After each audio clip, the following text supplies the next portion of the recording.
Welcome to SST College of Arts and Commerce. This is SST Edupedia. I am Assistant Professor Prabhat Kumar Singh from BCBI department. Student, today I am continuing with our Financial Market Module 2, Part 2, in which we talk about the classification of capital market. So let's begin the concept. So students, the classification of capital market include three types.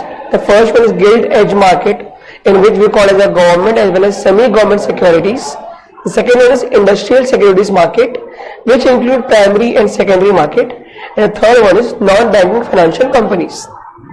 Students, so if we first talk about the gilt edge market, so what is that market?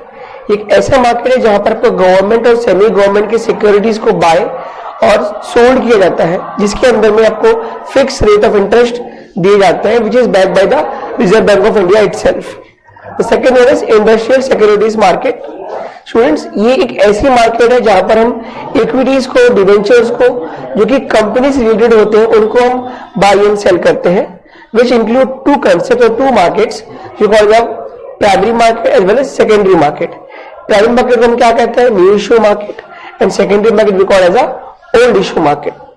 So in this particular data, or we can say in this particular session, we are continuing with both the markets which include primary as well as secondary itself. So here it is, we call it the primary market. जैसे कि आपको इस particular photo में देखने को मिल रहा है कि जब भी कोई भी इंस्टीट्यूशन अपने न्यू इश्यूज को मार्केट में लेकर के आती है तो उसे प्राइमरी मार्केट के थ्रू एंटर करना पड़ता है.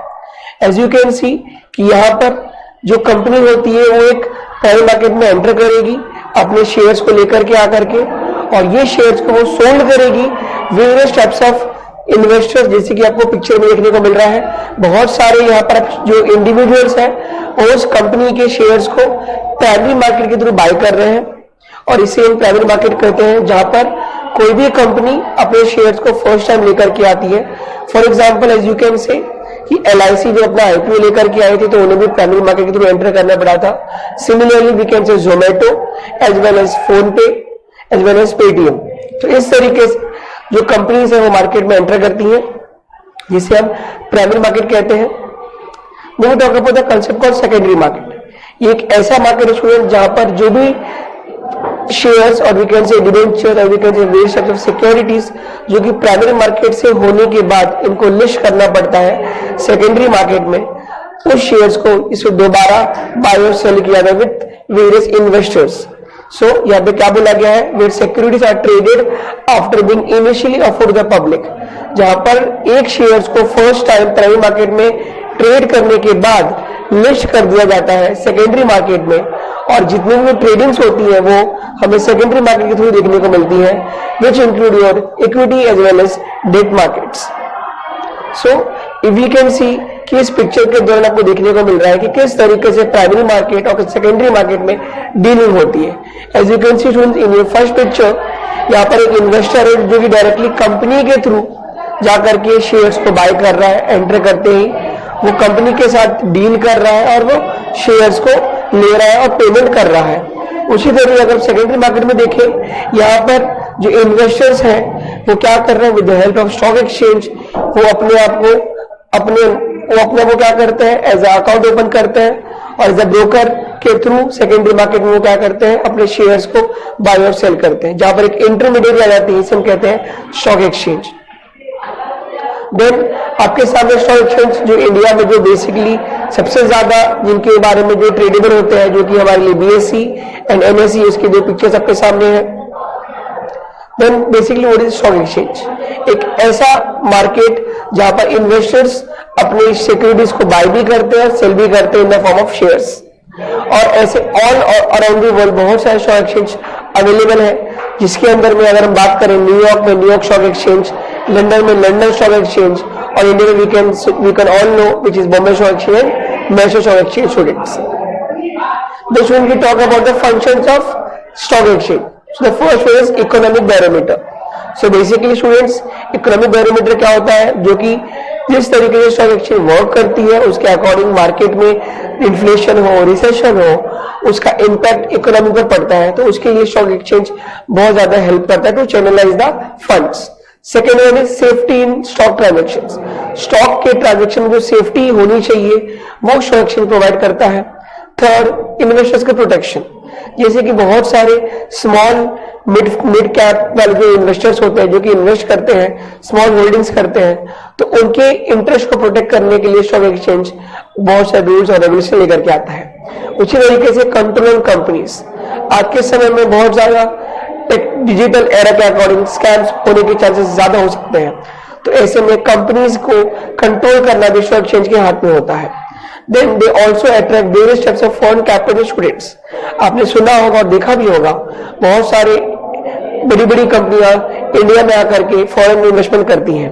As you can see heard about कि उत्तर प्रदेश में 3 major countries like Belgium, France and Germany ने ऑलमोस्ट 17,000 करोड़ का फॉरेन कैपिटल इन्वेस्ट करने के लिए उन्होंने कॉन्ट्रैक्ट बनाया है। तो इस तरीके से फॉरेन कैपिटल भी इंडिया में अट्रैक्ट होती है। Then mobility of funds, the funds which is hold by the investors, जो कि वो अपने सेविंग अकाउंट में रखते हैं, तो उस अकाउंट से उन्हें चैनलाइज करके इन्वेस्टमेंट के तौर पर भी लेके जाने के लिए स्टॉक एक्सचेंज बहुत ही बड़ा रोल प्ले करता है। कैपिटल फॉर्मेशन, जिस तरीके से if you kept money in the bank, so bank में आपको ज्यादा से ज्यादा इंटरेस्ट नहीं मिल पाता है, but your money is secure. But if you talk about how to format your capital, तो ऐसे में स्टॉक एक्सचेंज आपको हेल्प करता है, जिसमें आपके फंड्स जल्दी से जल्दी बढ़ते हैं। एज ए रिजल्ट कि आपकी जो कैपिटल है वो फॉर्मेशन होती है। नो डाउट कि यहाँ पर रिस्क है, बट रिस्क के साथ आपको यहाँ पर एडवांटेज और रिटर्न भी काफी बेहतर मिलते हैं। Talk about the liquidity students, liquidity basically means जब भी आप किसी भी अर्जेंट कैश की जरूरत पड़ती है तो आप सिंपली इस पर्टिकुलर शेयर्स को, सिक्योरिटीज को मार्केट में सोल्ड कर सकते हैं और T+2 डेज के अंदर में आपको आपके बैंक अकाउंट में कैश देखने को मिलता है। So you can easily convert the cash जब भी आपको शेयर्स आपको जब बेचने की जरूरत पड़े और आपको कैश की जरूरत पड़ रही है तब। And at the end it also promote the habit of saving and investment. जिस तरीके से अगर हम इंडिया की बात करें, इंडिया में बहुत ज्यादा सेविंग्स को आगे माना जाता है, बट आज के एरा में आप देख रहे हैं कि बहुत सारे सेविंग्स के जो कस्टमर्स है they mostly move on to the investment part, और वो इन्वेस्टमेंट करना चाहते हैं जिससे कि उनकी जो कैपिटल है वो धीरे धीरे बहुत अच्छे तरीके से बढ़ते जाए और सिक्योर होते जाए। So these are some function of stock exchange. Then we talk about the students, the players in stock market. As you can see बहुत अलग अलग टाइप्स के प्लेयर्स होते हैं जिसके अकॉर्डिंग ये मार्केट रन करता है। As you can see various pictures आपके सामने डिस्प्ले हो रहे हैं। तो first one is bull, bear, chicken, stag, pig, wolf, rabbit, turtle, ship and whale. So in particular animals के अलग अलग कंटेंट को यहाँ पर यूज किया जाता है फॉर द स्टॉक मार्केट के players. As you can see bull basically एक ऑप्टिमिस्टिक प्लेयर होते हैं जो कि चाहते हैं कि मार्केट में इनके जो रेट्स है वो बढ़ते जाए। If you talk about bear, ये बहुत पैसिमिस्टिक होते हैं, ये चाहते हैं कि मार्केट गिरे और उनको बेनिफिट हो। देन चिकन, एक ऐसे इन्वेस्टर्स होते हैं जो प्लेयर्स होते हैं जो कि बहुत ही डरे हुए होते हैं, फियर खाते हैं कि मार्केट कब ऊपर चल जाएगा कब डाउन हो जाएगा, वो उनके लिए में घबराहट ज्यादा होती है। Then talk about stag, stag एक ऐसा इंडिविजुअल इन्वेस्टर्स होते हैं या जो प्लेयर्स होते हैं जो बात करते हैं कि वो हमेशा अपॉर्चुनिटीज को देखते हैं और उस अपॉर्चुनिटीज को गैदर करना इनको पसंद है। Then talk about the pig, so pig are those investors जो कि बहुत ही ग्रीडी होते हैं, इम्पेशेंट होते हैं, वो चाहते हैं कि जल्दी से जल्दी उनको वो इन्वेस्ट करें and they will get the benefit. The next one is wolf, so the wolf are the one who try to manipulate the market with their various deceptive skills, जहां पर वो बहुत अलग अलग तरीके के स्किल्स को अपनाते हैं और उसके अकॉर्डिंग मार्केट को मैनिपुलेट करना चाहते हैं।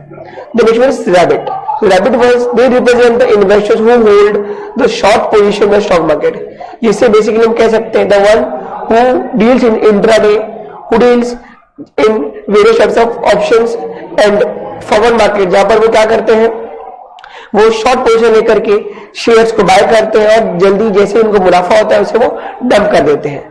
The next one is turtle. These are the one who focus on the long term market, जहाँ पर वो शेयर्स में इन्वेस्ट जरूर करते हैं बट वो इतनी आसानी से उनको सोल्ड नहीं करते हैं, वो वेट करते हैं लॉन्ग टर्म पोजीशन की। When they feel कि अब इनके शेयर्स की वैल्यू अच्छी खासी हो गई है, then they sell. The next one is sheep. They never develop their own investment methods, जहाँ पर ये दूसरों के मेथड्स को यूज करके अपने लिए प्रॉफिट ढूंढते हैं, सिम कहते हैं sheep. And the last one is whale. These are the ones who are extremely big investors As you can know, if we talk about in India, the late mister Rakesh Jhunjhunwala, जो कि India में well के नाम से भी जाना जाता है और बिग बुल के नाम से भी जाना जाता है, जो कि बहुत ही बिग इन्वेस्टर्स थे जिस तरीके से वो मार्केट में इन्वेस्टमेंट करते थे. So student, these are the players in stock market. जब भी आप इस मार्केट में एंटर करते हो, सो आपको ये सारे के सारे कंसेप्ट पता होने चाहिए, so you can easily enter in the market. So students, इस तरीके से हमने हमारा पार्ट 2, जिसके अंदर हमने क्लासिफिकेशन ऑफ कैपिटल मार्केट देखा. यहाँ पर हमने जाना कि किस तरीके से प्राइमरी मार्केट रन करती है, कैसे सेकेंडरी मार्केट चलता है, किस तरीके के इंपॉर्टेंट प्लेयर्स यहाँ पर अपना रोल प्ले करते हैं. And in our next session we can see कि किस तरीके से स्टॉक मार्केट में लिस्ट किया जाता है, क्या क्या उसके बेनिफिट्स है, क्या क्या उसके डिसएडवांटेजेस है, and so on. Thank you students.